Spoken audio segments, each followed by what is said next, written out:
Asoosamawii kutaa kurnaffaa barreessaan Isaayaas Hordofaa.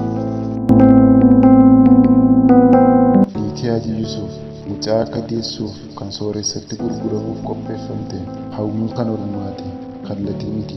Yaadi jedhu sammuu isaa keessatti bilbile. Hawwiin garuu waa'ee kana waan beektu hin qabdu.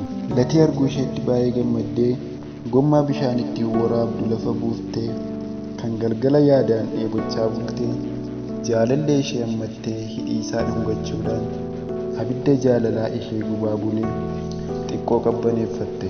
Quufuudhaaf garuu yeroo dheeraa fi mijaa'aa waan arganne. Har'aa isaanii yeroo itti obsan malee wal hin quufne. Namni nu arga jedhanii sodaachuudhaan wal dhungata turan. Haati Latiis utuu fuulleetti gaditti hin bahin dhokattee haala isaanii kana ilaalaa turte. Utuu isaan hin rifachiisin gocha isaanii kana dhaabsisuu yaadde. Haati hawwii raajii kana yoo argite guddaa tokko jettee sodaatte. Waan kana ta'eef jalqaba mana keessaa akkuma dhaabbattetti qoqqofaateen isaan dammaqsite. Yeroo kana hawwii fi Latiin sagalee dhaga'anii wal gadhiisanii bishaan waraabuu jalqaban. Aadde Bashaatuun kana booda gaditti baatee hawwii nagaa gaafatte. Hanga mucaan ishee bishaan baasutti hawwii bira dhaabbattee eegde. Latiin yeroo bishaan jalqabaa baasu qodaa fidattee dhufteetti galagalfattee buna ittiin danfisuuf fudhattee deebite. Hawwii fi Latiin bishaan amma barbaachisu biirii keessaa erga waraabanii booda ciree nyaatanii gara mana barumsaatti wal qabatanii deeman. Haati Latii ilmi ishee utuu manaan bahin gorsuu barbaaddee turte. Garuu hawwiin ala dhaabbattee isa waamnaan ariifatee manaa fiigaa waan ba'eef yeroo mana barumsaa irraa deebi'u gorsuuf yaaddee calluma jettee geggeessite. Latiin hanga mana barumsaa ga'utti oduu eda galgala dhagee akkamittiin hawwiitti akka ifa baasuu yaadaa deema ture. Haji Yuusuf beektaa kan itti si gurgurachuuf murteeffame gaafachuuf yaade. Beekti moo hin beektu? Ammoo gaafa sana attamiin ta'a? Anaan akkam na gooti. Utuu ishee wajjin jaalalan jalqabne ta'e silaa gaarii ture. Garuu erga mi'aa jaalalaa mi'eeffachuu jalqabne akkamitti gidduutti dhiisna? Amma yoo dhageesse maal jetti laata? Dhuguma hawwiin horii jettee na dhiisti? Haji Yuusufitti hin heerumu jettee yoo murteessite murtiin ishee kun warra ishee biratti hamma fudhatama argata. Animmoo maal gochuun qaba? Waggaa dhufu biyya Siwiidinii barumsaaf yeroo deemee achi turu isheen ammoo akkamitti osoo hin heerumin eegaa turte. Amma yoon itti maal gochuu dandeessa? Yaada jedhu sammuu isaa keessatti deddeebisee utuu yaaduu laga ce'anii argamuu gobbuu mana isaanii gaditti argamu gidduu utuu walitti hin dubbatin yeroo muraasaaf calluma jedhanii gara mana barumsaa isaanii kompireesiifitti qajeelan. Hawwii fi Latiin akkasumas hiriyoonni ganda isaanii hundi yeroo hundaa mana barumsaa isaanii deemuu fi baargamu gobbuu kana keessa qaxxaamuru. Latiin har'a waa'ee oduu rifachiisaa eda dhagee kana hawwii qofaatti gaafatee wajjin mari'achuuf ijoollee hiriyoota ganda isaanii biraa hafuuf dafee manaa sababiin baaneef hiriyoota isaanii isaan eeganii hawwiin faadefanii manaa ba'uu dinnaan isaan dhiisanii deeman. Latiin haala kanaan yeroo dheeraa yaadota sammuu isaatti dhufanii isa jeeqan kunniin ol baasee gadi buusaa waan deemuuf utuu hawwiitti hin dubbatin calluma jedhee deemaa ture. Sababii kanaaf hawwiin Latiifoo maal hin dubbattu? jettee yaada isaa fudhatee deeme irraa dammaqsitee ofitti deebiste. Latiinis yaada sammuu isaa jeeqaa ture of keessaa baasee obbaafachuuf Haji Yuusuf beektaa? Jaarsa isa ganda bakkee jaamaa jedhe. Isheenis battalumaan Isaan soogii guddaa qabanii? jette. Isaan beekuuf isheen rakkisne. Sababiin isaas sooressa beekamaa magaalaa kanaa waan ta'aniif kan isaaniif wallaaleen jiru. Qarambulleedhaan daldalu jedhamanii hamatamu. Dhala sababii dhabaniif durba fuudhuuf barbaadu jedhamee odeeffama. Badee tuutu safuudha. Maal isaan waggaa 75 caalanii? Kun seenaa magaalaa kanaa keessatti dhaga'ames ta'es hin beeku. yaa saree kan siin jedhan utuu beekte kan siif kennanii nyaattu jedhama mitiiree yeroo mammaa kan jedhe garaa isaatti. Tole Latiifoo atoo dubbii raajii qabda. Intalatti fuudhan sana immoo eenyu akka taate beektaa? beekan jedhe hafuura dheeraa baafatee ija ishee keessa ilaale. Eenyu jette. Latiin garuu fuulleetti itti himuu sodaatee bira qabee haasa'uu filate. Intalattiin baay'iste bareedduudha. Mana barumsaa kana miti magaalaa kana keessatti illee kan isheen qixxaatu hin dhalanne. Jaalallee qabdi. Innis asumaa barata.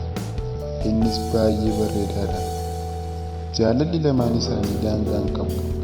Lamaanuu ijoollee hiyyeessaati. Warri intalaa garuu hiyyummaa isaanii keessaa ba'uuf jaarsicha kanatti heerumsiisuuf murteessanii jiru. Egaa dhimma ishee irratti murteessitu isheedha. Isheen hin barbaaddu taanaan murtii warra isheetii gadi hin qabu.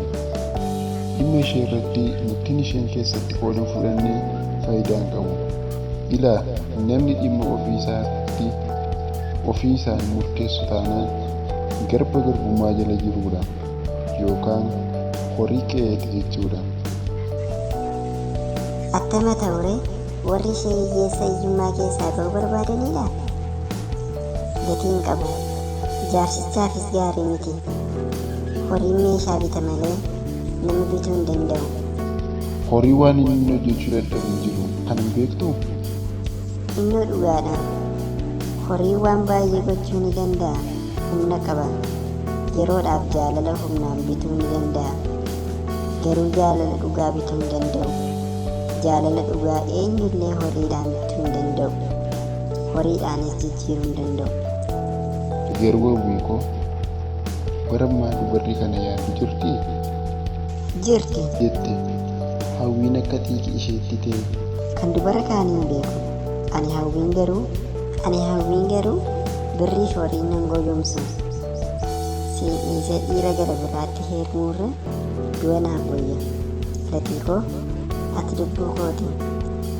Anoo horiitti sin jijjiiru jettee Latiin isa jennoo cimaa jaalallee isaa kanatti boone. Amma hamilee cimaatti dhaga'ame. Abdiin isaa itti dukkanaa'ee ture deebi'ee ife. Fuulli isaa akka biiftuu ife. Ofitti hammatee dhungatee gammachuu isaa mul'ise. Latii koo intalattiin waliin barataa jirti? Gurbaan ishee jaallatu hoo meeqaffaa barataa? jette. Latiinis ammas fuulleetti itti himuu sodaatee bira qabee dubbachuu filate. Intalattiin kutaa 10dha. Yeroo jedhu akka nama taate. Kutaa koo keessaa kanumaayyuu eenyu isheen garuu maaliif na rakkistaa latii? Inni ammoo kutaa 11 caala. Inni ammoo kutaa kee keessaa raajiidha. Eenyudha natti himi jettee akka mala ishee itti marmitee hidhii fi maddii isaa dhungachuu jalqabde. Silaa karaan isaanii baargamoo gobbuu kana gidduu waan ta'eef namni isaan argu hin jiru. Kanaaf takka walammatanii wal dhungachaa takka immoo wal gadhiisaa deemu turan. Booda Latiin ejjennoon ishee cimaa ta'uu isaa hubatee ijoolleen hiyyeessaa jaalala dhugaa wal jaallatan sun anaafis jedhe dhibbuu isaa obbaafate. Isheen garuu kan inni sagalee isaa laaffisee anaafis jedhee dubbate akka sagalee bakakkaa sammuu isheetti iyyuudhaan mataa naannessee ishee jeeqnaan dabtara ishee harkatti qabatte gadhiistee mataa ishee harka lamaan qabattee ofirra gadi qubbante. Dabtariin ishee lafatti bittinnaa'e. Lafa qubbantee gadi teessettis akka quncee laafee lafa irratti diriirte. Battalaan dafqi irra yaa'ee fuulli ishee inni diimaan gurraacha'ee cilee fakkaate. Latiinis haala ishee kanatti na'ee yeroo muraasaaf cal jedhee ilaale. Naasuu isaa irraan kan ka'ee ishee qabuu hin yaalle. Battala sanatti hin dandeenye. Sikoondii walakkaaf fajajee qarmatti gogee dhaabbate. Akka joonja'u ta'ee booda gadi jedhee jilbeenfatee kaasuu isaatiin ol qabee gudeeda isaa irratti ishee hirkise. Hawwii koo iftii koo jechaa naasuudhaan ishee waame. Isheen garuu gaggabdee of wallaalteetti. Turtee jecha 3 qofa dubbatte.